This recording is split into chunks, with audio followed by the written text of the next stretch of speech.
Hello everyone, commerce अध्ययन में हम देखने वाले हैं बिजनेस स्टडीज़ क्लास 11th में जो आपका चैप्टर है social responsibilities and business ethics. अगर हम बात करें सोशल रिस्पॉन्सिबिलिटीज़ की तो उस पर वीडियो बना हुआ, उन वीडियोज़ का लिंक यहाँ एवरीवन पर मिल जाएगा, तो यहाँ से जाकर देख सकते हैं। और अगर हम बात करें कि सोशल रिस्पॉन्सिबिलिटी के फेवर में क्या बात कही जा सकती है और उसके अगेंस्ट क्या बात कही जा सकती है, तो उस पर भी वीडियो बना हुआ है, तो उसको ज़रूर देखिएगा, लिंक आई बटन पर मिल जाएगा। और बिज़नेस स्टडीज़ के जितने भी इंपॉर्टेंट टॉपिक्स हैं उनको देखने के लिए आप बिज़नेस स्टडीज़ क्लास 11th की जो प्लेलिस्ट है उसको चेकआउट कर सकते हैं। उसका लिंक आपको डिस्क्रिप्शन बॉक्स में मिल जाएगा, तो वहाँ से देख सकते हैं। इस वीडियो में हम देखने वाले हैं बिज़नेस एथिक्स, इसकी मीनिंग, सिग्निफिकेंस एंड कंपोनेंट्स और एलिमेंट्स को डिस्कस करेंगे बच्चे। ठीक है, तो वीडियो के साथ इन तक बने रहिएगा ताकि हर एक पॉइंट आपको अच्छे से क्लियर हो जाए। तो सबसे पहले हम एथिक्स की मीनिंग को समझ लेते हैं, देन बिजनेस एथिक्स को हम समझते हैं। ओके, मीनिंग की बात करें so the word ethics comes from the Greek word ethos which means character, guiding beliefs, standards or ideals that pervade a group or community। देखिए बच्चा, अगर हम बात करें यहाँ पर तो जो वर्ड है ना एथिक्स, ये कहाँ से, ये ग्रीक वर्ड है, ग्रीक वर्ड से आया है जो कि है इथोस। इथोस की मीनिंग है यहाँ पे चरित्र या फिर मार्गदर्शन करने वाले विश्वास और विचार जो किसी भी समूह या समुदाय में व्याप्त होते हैं, पहले से मौजूद होते हैं। ठीक है, ये होती है आपकी इथॉस। इथॉस की मीनिंग क्या होती है कि एक ऐसे विश्वास या फिर ऐसे स्टैंडर्ड्स जो कि पहले से डिसाइडेड हैं, एक ग्रुप और एक कम्युनिटी में पहले से होते हैं, मौजूद होते हैं, उसको अच्छा बनाने के लिए। ठीक है, तो इसकी इथिक्स की मीनिंग ये होती है। ओके, अभी हम बात करते हैं बिजनेस एथिक्स की। अगर इसी एथिक्स को अगर हम बिजनेस में इंक्लूड कर दें तो क्या निकल कर आती है इसकी meaning. So business ethics refers to the moral principle which should govern business activities. तो बच्चा, बिजनेस एथिक्स की अगर हम बात करें, जो भी आपका व्यावसायिक नैतिकता है, वो उसमें ऐसे नैतिक सिद्धांतों की बात की जाती है जो जब कभी भी कोई भी बिजनेस किया जाए तो वो उसमें होने ही चाहिए। अगर जो मानक डिसाइडेड हैं, जो स्टैंडर्ड सेट किए गए हैं एक बिज़नेस को करने के लिए, ठीक है, जो एथिक्स बनाए गए हैं, उन एथिक्स को फॉलो करते हुए जब बिज़नेस होता है तो हम बोलते हैं कि हाँ, बिज़नेस में एथिक्स है। ठीक है, तो किसी भी बिज़नेस को स्टार्ट करने से पहले, चलाने से पहले, जब भी वो चलेगा या शुरू होगा तो उसमें ये एथिक्स होने ही चाहिए। ठीक है, ये मॉरल वैल्यूज़ होनी ही चाहिए। अब क्या क्या वो मॉरल वैल्यूज़ हो सकती हैं, कुछ एग्जांपल्स के साथ हम बात करेंगे। जैसे मान लीजिए जो कस्टमर है, कस्टमर को तो प्राइस तो आप, अगर ये पेन है, ये पेन 3 रुपए की है, अगर मैं इसको 5 रुपए में बेचूंगी तो फिर तो ये अनफेयर हो जाएगा ना उनके साथ। तो हमें उनसे सही प्राइस चार्ज करना चाहिए कस्टमर से। तो अगर ये क्या है, ये एथिक्स का पार्ट है। यहाँ पे एग्जाम्पल्स गिवन है, आप देख सकते हैं। To charge fair price from the customer, to use fair weight और measurement to commodities. Commodities means अगर कुछ जैसे दाल चावल है, सब्जियां हैं, अगर उनको वेट करना तो आपके पास अच्छे मेजरमेंट्स होने चाहिए उसके। ठीक है, आप ऐसे ही नहीं दे सकते उनको। जैसे 1 किलो है तो 1 किलो का वो जो वेट करने के लिए होता है वो होना चाहिए आपका, 2 किलो का होना चाहिए, है ना, इस तरीके से। टू पे टैक्सेस, आप बहुत अच्छी इनकम अर्न कर रहे हैं तो अगर आपको गवर्नमेंट को टैक्स देना है तो आप ऑनेस्टली टाइम पर अपने टैक्स को पे करें। To give fair treatment to workers, जो भी आपके वर्कर्स हैं, एम्प्लॉयज़ हैं, उनके साथ अच्छे से ट्रीट करना, उनके साथ अच्छे से बिहेव करना। और जो भी आपके कस्टमर्स हैं उनकी जो भी कंप्लेन आ रही हैं तो उन कंप्लेंट्स को बहुत ही पोलाइटली हैंडल करना और उसको क्या करना, केयरफुली उसका सोल्यूशन निकालना। ठीक है, तो ये एग्जांपल्स थे कुछ इसके। अभी आगे हम बात करेंगे इसके सिग्निफिकेंस, कंपोनेंट्स और एलिमेंट्स की बच्चे। सिग्निफिकेंस ऑफ बिजनेस एथिक्स, किसी भी बिजनेस ऑर्गेनाइजेशन में अगर बिजनेस एथिक्स को फॉलो किया जा रहा है तो उसके क्या सिग्निफिकेंस हो सकते हैं, उसके क्या साइन होते हैं, तो वो भी देखते हैं। ठीक है, सो business ethics will create a positive image. देखिए, बिजनेस एथिक्स क्या करेगी, जो भी आपका बिजनेस ऑर्गेनाइजेशन है उसकी इमेज को पॉजिटिव बनाती है लोगों की नज़रों में, है ना, बनाएगी अगर बिजनेस एथिक्स को फॉलो किया जा रहा है तो। क्योंकि जब आप कभी भी अपने कस्टमर को अच्छी चीज़ें प्रोवाइड करते हैं, अच्छे प्राइस पे अच्छी क्वालिटी के प्रोडक्ट प्रोवाइड कर रहे हैं, उनको आप उनकी प्रॉब्लम्स का सल्यूशन अच्छे से कर पा रहे हैं। ठीक है, तो ये क्या होता है, ये इमेज को अच्छा बनाता है लोगों की नज़रों में। तो बिजनेस एथिक्स का क्या काम है यहाँ पे, वो आपकी इमेज को अच्छा बनाएगी टाइम के साथ।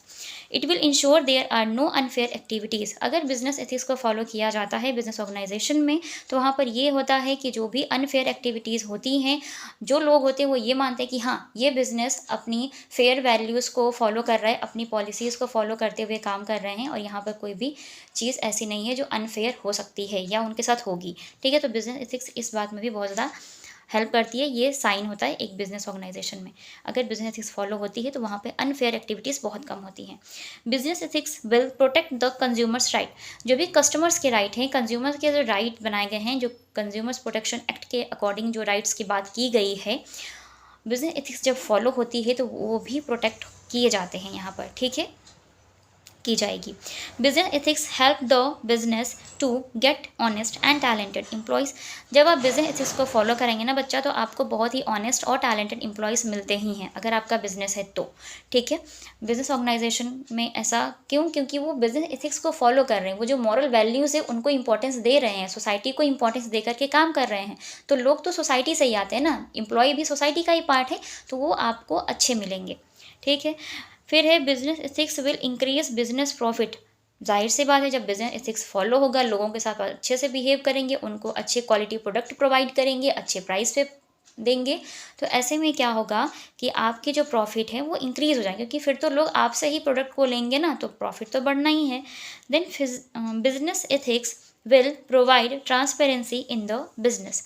अब बिजनेस एथिक्स क्या होता है कि जब आप इसको फॉलो करते हैं ना बिजनेस एथिक्स को, किसी भी बिजनेस ऑर्गेनाइजेशन में जब ये होगी तो क्या होता है कि ट्रांसपेरेंसी हो जाती है वहाँ पर, इसलिए क्योंकि एक और यहाँ पर एक एथिक्स फॉलो किया जाता है, ये गवर्नमेंट के द्वारा भी रूल्स बनाया जाता है, ये रूल्स गाइडलाइंस डिसाइडेड होती हैं कि आप अपने फाइनेंशियल पोजीशन या जो आपकी प्रोग्रेस है उसको लोगों के सामने रखें, अपने शेयर होल्डर्स के सामने, इन्वेस्टर्स के सामने, एम्प्लॉयज़ के सामने, कस्टमर्स के सामने, ठीक है। तो इससे क्या होगा, ट्रांसपेरेंसी रहेगी, उनको विश्वास होगा कि हाँ ये बिज़नेस अच्छा काम कर रहा है, इसके क्वालिटी ऑफ प्रोडक्ट अच्छे हैं, प्राइजेस अच्छे हैं, इनकी एसेट्स ज़्यादा है, लाइबिलिटीज़ कम है, ये सारी चीज़ें, ठीक है।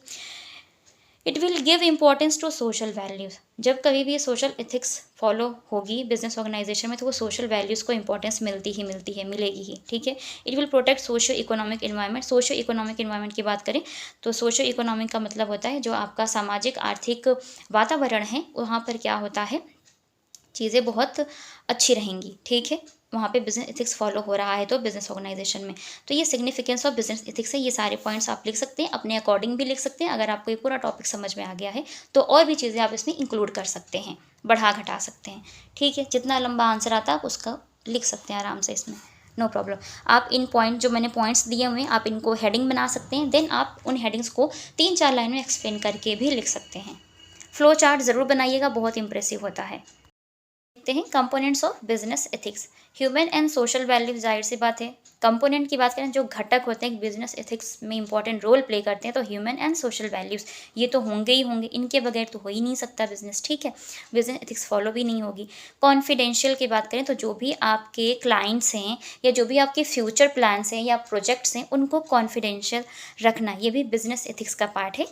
या जो आपके क्लाइंट्स हैं, आपके एम्प्लॉयज़ हैं, उनकी इन्फॉर्मेशन को भी क्या करना, सेफ़ एंड सिक्योर करना, कॉन्फिडेंशियल रखना, ठीक है, छुपा कर रखना, हर किसी के साथ शेयर नहीं करना, इसका मतलब ये है।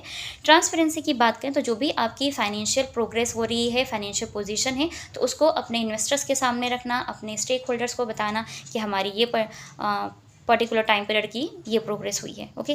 फाइनेंशियल क्रेडिबिलिटी की बात करें तो फाइनेंशियल क्रेडिबिलिटी का मतलब है कि आपको अगर उधार चाहिए तो सोसाइटी से या कहीं से भी आपको उधार तभी मिलता है जब आप बिजनेस एथिक्स को फॉलो करते हैं बच्चा। तो क्रेडिबिलिटी भी एक इंपॉर्टेंट कंपोनेंट है बिजनेस एथिक्स का, यहाँ पर भी हेल्पफुल होती है अगर बिजनेस एथिक्स काम कर रही है तो। इन्वायरमेंटल सस्टेनेबिलिटी की बात करें तो इन्वायरमेंटल, जैसे मैंने बताया कि एयर, नॉइस, वाटर पॉल्यूशन बहुत होता है, तो आपको उसको भी उस इन्वायरमेंट को क्या करना है, सस्टेन करना, उस इन्वायरमेंट को बनाकर चलना है, स्वच्छ बनाकर चलना है, वो ज़्यादा पॉल्यूटेड ना हो, इस बात का ख्याल रखना। ये तभी होता है जब आप बिजनेस एथिक्स को फॉलो करते हैं। बिजनेस एथिक्स ये सारी चीज़ें हमें करने के लिए सिखाती है कि हमारा इन्वायरमेंट नीट एंड क्लीन रहे, पॉल्यूशन फ्री रहे, और ये तभी होगा जब आप बिजनेस एथिक्स को फॉलो करेंगे, जब आप में वो मॉरल वैल्यूज़, वो एथिक्स होंगे, वो नैतिकता होगी, तभी ये चीज़ें कर पाएंगे आप। आगे देखते हैं एलिमेंट्स ऑफ बिजनेस एथिक्स की बात करें तो टॉप मैनेजमेंट कमिटमेंट की बात करें तो देखिए टॉप मैनेजमेंट आपको पता ही होगा, जिसमें आपके आ जाते हैं CEO, डायरेक्टर्स, मैनेजर्स, है ना, जो टॉप मैनेजमेंट है, जो बिजनेस ऑर्गेनाइजेशन को चलाने का काम करते हैं, ठीक है, जो डिसीजन लेते हैं।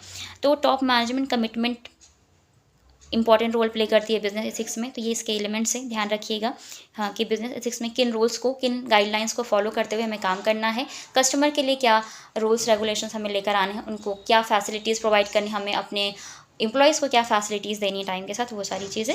Developing on ethical code, ethical code का मतलब होता है कि हर एक बिजनेस ऑर्गेनाइजेशन अपना एक एथिकल कोड डिसाइड करती है, डेवलप करती है कि है हमारा ये एथिकल कोड है। जैसे कि वो होता नहीं है, जैसे घड़ी डिटर्जेंट पाउडर का ऐड आप देखते हैं तो उसमें क्या होता है कि पहले इस्तेमाल करें फिर विश्वास करें, ऐसा कुछ ऐड आता है ना। तो उनका अपना एथिकल कोड क्या है कि आप पहले यूज़ कर लीजिए फिर आप उन पे ट्रस्ट कीजिए, उनका ये है कोड। ओके, फिर establishment of compliance mechanism, compliance mechanism की बात करें तो जो भी आपने इस्टेब्लिश किया हुआ है ना, एक जो नियम कानून बनाया हुआ है उसका पालन करना, उसको पालन करने के लिए एक तंत्र बनाना, जो भी रूल्स रेगुलेशंस है उसको ईजिली फॉलो किया जा सके उसके अंडर, तो ये काम करते हैं उसको पालन करने का। फिर एम्प्लॉयज़ इन्वॉल्वमेंट, तो आपके एम्प्लॉयज़ का इन्वॉल्वमेंट भी होना चाहिए। बिजनेस एथिक्स ये बताता ही है कि आप कोई भी डिसीजन ले रहे हैं तो उसमें आप अपने एम्प्लॉयज़ की राय ले सकते हैं, उनके आइडियाज़ को जान सकते हैं, ठीक है। फिर appraisal of ethical program, ethical program की बात करें, जो भी आपके नैतिक तौर पे प्रोग्राम हो रहे हैं तो उनको कैसे होना है, उसका कैसे मूल्यांकन करना है, क्यों मूल्यांकन करेंगे तभी तो पता चलेगा कि जो बिज़नेस एथिक्स है वो कितनी ज़्यादा आपके लिए हेल्पफुल रही, जो एथिकल प्रोग्राम आपने किए हैं वो कितने ज़्यादा हेल्पफुल रहे बिज़नेस के पॉइंट ऑफ व्यू से, तो आप उसको कैसे इवैल्यूएट कर पाएंगे, ये सारी चीज़ें। तो ये एलिमेंट्स थे कंपोनेंट्स की, हमने बात कर ली। सिग्निफिकेंस की बात कर ली हमने, सिग्निफिकेंस ऑफ बिजनेस एथिक्स की बात कर ली। यकीन करती हूँ इस वीडियो में आपको ये सारे पॉइंट्स अच्छे से क्लियर हो गए होंगे, और अगर मैं आपको अच्छे से समझा पाए तो कमेंट सेक्शन में कमेंट करके ज़रूर बताएं। वीडियो अच्छी लगे तो लाइक करें, फ्रेंड्स के साथ शेयर करें, चैनल पे आप हमारे नए विजिटर हैं चैनल को सब्सक्राइब कर लें, साथ ही साथ बेल आइकन को प्रेस कर लें ताकि आने वाली वीडियोज़ की नोटिफिकेशन आपको बिल्कुल टाइम पर मिलते रहे। सो आज की वीडियो में इतना ही, मिलते हैं नेक्स्ट वीडियो में, तब तक के लिए take care and thank you so much for watching this video.